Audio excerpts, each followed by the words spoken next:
ओम शांति। आज 24 दिसंबर 2024 के बाबा के अनमोल मधुर महावाक्य सुनेंगे। आज की मुरली बाबा की है कि बच्चे, देह अभिमान की कड़ी बीमारी है। इस देह अभिमान की कड़ी बीमारी से तुम्हें मुक्त होना है और देही अभिमानी बनना है। बाबा कहे, जब बच्चे देह अभिमान में आ जाते हैं तो ज्ञान और योग में ढीले हो जाते हैं। साथ ही साथ बाबा को कभी पत्र भी नहीं लिखते हैं, अपना समाचार भी नहीं देते हैं कि बाबा हम किस हाल में हैं, कैसे हैं, हमारा पुरुषार्थ कैसे चल रहा है। बाबा कहे अपना कोई समाचार नहीं देते हैं। तो बाबा भी समझ जाता है कि बच्चे को देह अभिमान रूपी माया ने पकड़ा है। तो इसीलिए बच्चों को देही अभिमानी होकर रहना है, ज्ञान का मनन चिंतन करना है, बाप की महिमा सबको सुनानी है और पढ़ाई पर विशेष अटेंशन देना है। कभी भी कोई भी बात में उल्टा नशा नहीं चढ़ना चाहिए। जब उल्टा नशा चढ़ता है तो बाबा कहे बाप को भी साधारण समझते हैं और बाप को याद ही नहीं करते हैं। तो सुनते हैं आज के बाबा के अनमोल मधुर महावाक्य। ओम शांति। मीठे बच्चे, अपार खुशी व नशे में रहने के लिए देह अभिमान की बीमारी को छोड़ प्रीत बुद्धि बनो, अपनी चलन सुधारो। आज की मुरली से प्रश्न है, किन बच्चों को ज्ञान का उल्टा नशा नहीं चढ़ सकता? उत्तर, जो बाप को यथार्थ जानकर याद करते हैं, दिल से बाप की महिमा करते हैं, जिनका पढ़ाई पर पूरा ध्यान है, उन्हें ज्ञान का उल्टा नशा नहीं चढ़ सकता। जो बाप को साधारण समझते हैं, वे बाप को याद कर नहीं सकते। याद करे तो अपना समाचार भी बाप को अवश्य दे। बच्चे अपना समाचार नहीं देते तो बाप को ख्याल चलता है कि बच्चा कहाँ मूर्छित तो नहीं हो गया है। ओम शांति। बाप बैठ बच्चों को समझाते हैं, बच्चे, जब कोई नया आता है तो उनको पहले हद और बेहद दो बाप का परिचय दो। बेहद का बाबा माना बेहद की आत्माओं का बाप, वह हद का बाप हर एक जीव आत्मा का अलग है। यह नॉलेज भी सभी एक रस धारण नहीं कर सकते।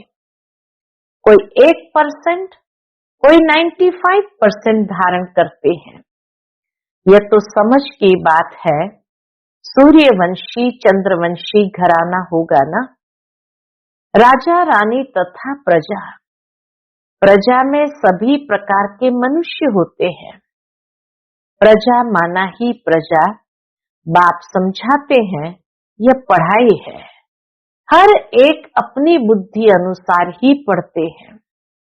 हर एक को अपना अपना पाठ मिला हुआ है। जिसने कल्प पहले जितनी पढ़ाई धारण की है, उतनी अभी भी करते हैं। पढ़ाई कभी छिपी नहीं रह सकती है। पढ़ाई अनुसार पद भी मिलता है। बाप ने समझाया है, आगे चल इम्तिहान होगा, बिगर इम्तिहान के ट्रांसफर हो न सके तो पिछाड़ी में सब मालूम पड़ेगा। परंतु अभी भी समझ सकते हो हम किस पद के लायक है। बल लज्जा के मारे सभी हाथ उठा लेते हैं।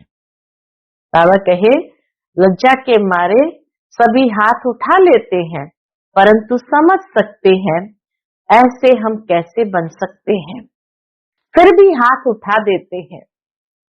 तो बाबा क्या कहेंगे उसको?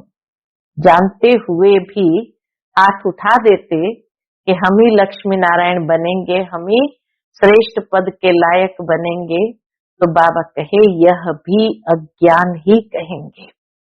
बाप तो झट समझ जाते हैं कि इससे तो जास्ती अकल लौकिक स्टूडेंट में होती है। वह समझते हम स्कॉलरशिप लेने लायक नहीं है, पास नहीं होंगे। वह समझते हैं टीचर जो पढ़ाते हैं उसमें हम कितने मार्क्स लेंगे। ऐसे थोड़ी कहेंगे कि हम पास विथ ऑनर होंगे। यहाँ तो कई बच्चों में इतनी भी अकल नहीं है। देह अभिमान बहुत है। देह अभिमान भी कितने प्रकार का होता है, तो जैसे बाबा आज उसको स्पष्ट करते हैं। भल आए हैं या देवता बनने के लिए, परंतु ऐसी चलन भी तो चाहिए। बाप कहते विनाश काले विपरीत बुद्धि, क्योंकि कायदेसर बाप से प्रीत नहीं है। बाप तुम बच्चों को समझाते हैं कि विनाश काले विपरीत बुद्धि का यथार्थ अर्थ क्या है। बच्चे ही पूरा नहीं समझ सकते हैं तो फिर वह क्या समझेंगे। बाप को याद करना यह तो हुई गुप्त बात। पढ़ाई तो गुप्त नहीं है ना। पढ़ाई में नंबरवार होते हैं, एक जैसे थोड़ी पढ़ेंगे। बाबा कहे सभी एक जैसा थोड़ी पढ़ेंगे। बाबा समझते हैं अभी तो बेबी है, बुद्धि इतनी विकसित नहीं हुई है। ऐसे बेहद के बाप को 3-3, 4-4 मास याद भी नहीं करते हैं। मालूम कैसे पढ़े कि याद करते हैं। बाबा कहे मालूम कैसे पढ़े कि याद करते हैं। बाप को पत्र तक नहीं लिखते कि बाबा मैं कैसे कैसे चल रहा हूँ, क्या क्या सर्विस करता हूँ। बाप को बच्चों की कितनी फिक्र रहती है कि कहाँ बच्चा मूर्छित तो नहीं हो गया है, कहाँ बच्चा मर तो नहीं गया है। कोई तो बाबा को कितना अच्छा अच्छा सर्विस समाचार लिखते हैं। बाप भी समझते हैं बच्चा जीता है। पत्र लिखते तो बाप भी समझते हैं बच्चा जीता है। सर्विस करने वाले बच्चे कभी छिप नहीं सकते। बाप तो हर बच्चे का दिल लेते हैं कि कौन सा बच्चा कैसा है। देह अभिमान की बीमारी बहुत कड़ी है। बाबा मुरली में समझाते हैं कईयों को तो ज्ञान का उल्टा नशा चढ़ जाता है, अहंकार आ जाता है, फिर याद भी नहीं करते हैं, पत्र भी नहीं लिखते हैं, तो बाप भी याद कैसे करेंगे। याद से ही तो याद खींचती है, याद से याद मिलती है। अभी तुम बच्चे बाप को यथार्थ जानकर याद करते हो, दिल से महिमा करते हो। कई बच्चे बाप को साधारण समझते हैं, इसलिए याद नहीं करते। बाबा कोई भपका आदि थोड़ी दिखाएगा। भगवान वाच मैं तुम्हें विश्व की राजाई देने के लिए राजयोग सिखलाता हूँ। तुम ऐसे थोड़ी समझते हो कि हम विश्व की बादशाही लेने के लिए बेहद के बाप से पढ़ते हैं। यह नशा हो तो अपार खुशी का पारा सदा चढ़ा रहे। गीता पढ़ने वाले भल कहते हैं, क्या कहते हैं? श्री कृष्ण भगवान वाच मैं राजयोग सिखाता हूँ, बस उन्हें राजाई पाने की खुशी थोड़ी रहेगी। गीता पढ़कर पूरी की और गए अपने अपने धंधे दोरी में। तुमको तो अभी बुद्धि में है कि हमको बेहद का बाप पढ़ाते हैं। उन्हें ऐसा बुद्धि में नहीं आएगा। गीता पढ़ने वाले को ये बुद्धि में नहीं आएगा कि हमको इस पढ़ाई के द्वारा श्रेष्ठ पद की प्राप्ति करनी है। बाबा कहे पढ़े और फिर बस गए अपने धंधे धोरी में, सब कुछ भूल गया। तो पहले पहले कोई भी आए तो क्या करना है? उनको दो बाप का परिचय देना है। बोलो भारत स्वर्ग था, अभी नरक है, ये कलयुग है, इसे स्वर्ग थोड़ी कहेंगे। ऐसे तो नहीं कहेंगे कि सतयुग में भी है, कलयुग में भी है। किसको दुख मिला तो कहेंगे नरक में है, और सुख मिला तो कहेंगे स्वर्ग में है। स्वर्ग कलयुग में भी हो, सतयुग में भी हो, ऐसा तो हो नहीं सकता है। लेकिन मनुष्य क्या समझते, किसको दुख मिला तो कहेंगे नरक में है, किसको सुख मिला तो कहेंगे स्वर्ग में है। ऐसे बहुत कहते हैं दुखी मनुष्य नरक में है। हम तो बहुत सुख में बैठे हैं, महल माड़ियां मोटरें आदि है, समझते हैं हम तो स्वर्ग में है। गोल्डन एज आयरन एज एक ही बात है। ज्ञानी नहीं तो कहेंगे सब एक ही बात है। तो पहले पहले दो बाप की बात बुद्धि में बिठानी है। बाप ही खुद अपनी पहचान देते हैं। वह सर्वव्यापी कैसे हो सकता है? क्या लौकिक बाप को सर्वव्यापी कहेंगे? अभी तुम चित्र में दिखाते हो, आत्मा और परमात्मा का रूप तो एक ही है, उसमें फर्क नहीं। आत्मा और परमात्मा कोई छोटा बड़ा नहीं, सभी आत्माएं हैं, वह भी आत्मा है। वह सदा परमधाम में रहते, इसलिए उन्हें परमात्मा कहा जाता है। सिर्फ तुम आत्माएं जैसे आती हो वैसे मैं नहीं आता। बाबा किसी माता के गर्भ से इस संसार में नहीं आते, इसलिए बाबा कहे तुम भी आत्मा हो, मैं भी आत्मा हूँ, सिर्फ मैं परमात्मा हूँ। लेकिन जैसे तुम आत्माएं आती हो वैसे मैं नहीं आता हूँ। मैं अंत में इस तन में आकर प्रवेश करता हूँ। यह बातें कोई बाहर का समझ न सके। बात बड़ी सहज है। फर्क सिर्फ इतना है, जो बाप के बदले वैकुंठवासी श्री कृष्ण का नाम डाल दिया है। क्या श्री कृष्ण ने वैकुंठ से नरक में आकर राजयोग सिखाया? श्री कृष्ण कैसे कह सकता है देह सहित देह के सर्व धर्म को भूलो, जो खुद ही देह में है? हाँ, तो बाबा कहे श्री कृष्ण कैसे कह सकता है देह सहित देह के सर्व धर्म को भूल मामेकम याद करो। देहधारी की याद से पाप कैसे कटेंगे? श्री कृष्ण तो एक छोटा बच्चा, और कहा मैं साधारण मनुष्य के वृद्ध तन में आता हूँ। इतना फर्क हो गया। इस एक कज भूल के कारण क्या हो गया है? बाबा कहे इस एक कज भूल के कारण सभी मनुष्य पतित कंगाल बन गए हैं। न मैं सर्वव्यापी हूँ, न श्री कृष्ण सर्वव्यापी है। हर शरीर में आत्मा सर्वव्यापी है, हर एक शरीर में आत्मा है। मुझे तो अपना शरीर भी नहीं है, हर आत्मा को अपना अपना शरीर है। नाम हर एक शरीर पर अलग अलग पड़ता है। न मुझे शरीर है और न मेरे शरीर का कोई नाम है। मैं तो बूढ़ा शरीर लेता हूँ तो इसका नाम बदलकर ब्रह्मा रखा है। मेरा तो ब्रह्मा नाम नहीं है, मुझे सदा शिव ही कहते हैं। मैं ही सर्व का सदगति दाता हूँ। आत्मा को सर्व का सदगति दाता नहीं कहेंगे। परमात्मा की कभी दुर्गति होती है क्या? आत्मा की ही दुर्गति और आत्मा की ही सदगति होती है। ये सभी बातें विचार सागर मंथन करने की है, नहीं तो दूसरों को कैसे समझाएंगे? परंतु माया ऐसी दुस्तर है जो बच्चों की बुद्धि आगे नहीं बढ़ने देगी।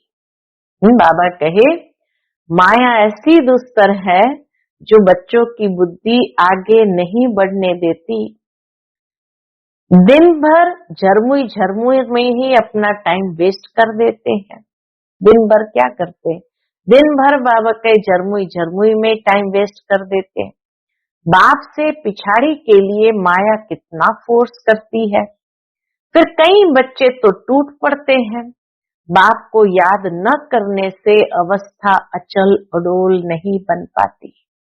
बाप घड़ी घड़ी खड़ा करते, माया गिरा देती है। बाप कहते कभी हार नहीं खाना है। कल्प कल्प ऐसे होता है। कितना बाबा खड़ा करते हैं फिर भी माया गिरा देती।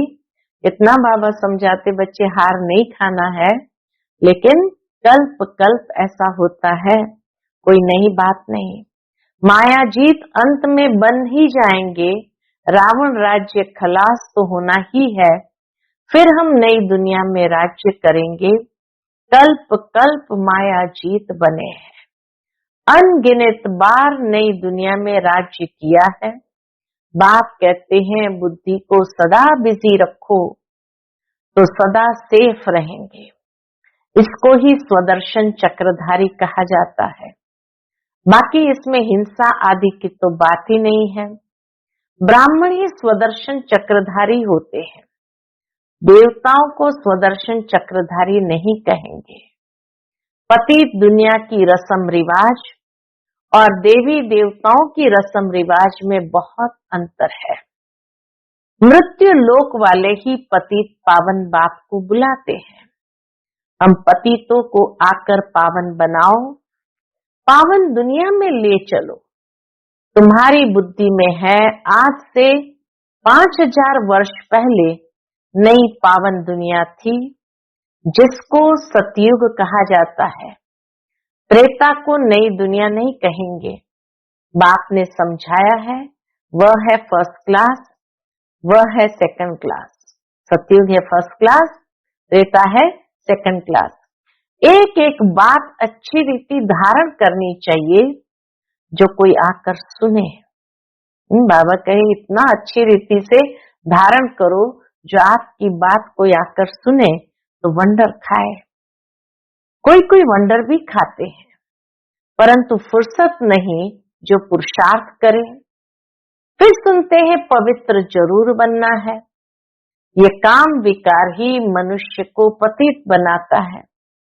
उनको जीतने से तुम जगत जीत बनेंगे, परंतु काम विकार उन्हों की जैसे पूंजी है, इसलिए वह अक्षर नहीं बोलते हैं। काम महाशत्रु है, ये अक्षर नहीं बोलते हैं, क्योंकि समझते यही उनकी पूंजी है।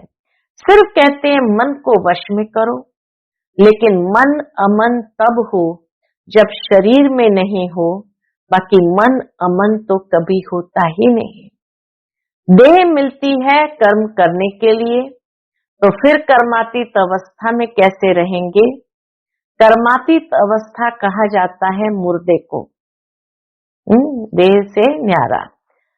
जीते जी मुर्दा अर्थात जीते जी मर जाना, अर्थात शरीर से डिटैच।